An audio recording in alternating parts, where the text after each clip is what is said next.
Alright guys, I figured I get my sound chip up on YouTube for you.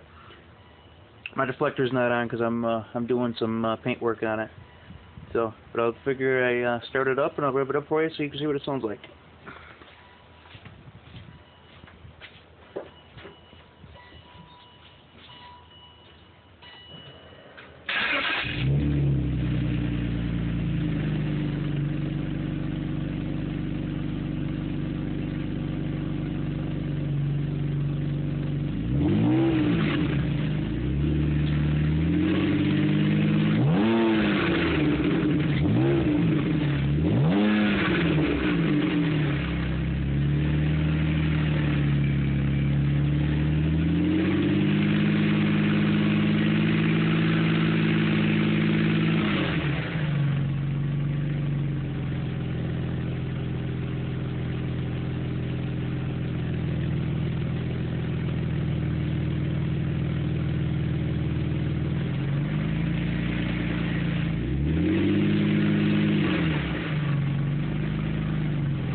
Well, there you go. You can hear what it sounds like.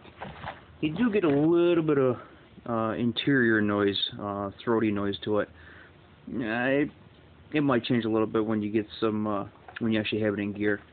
So there you go. Hope you like it.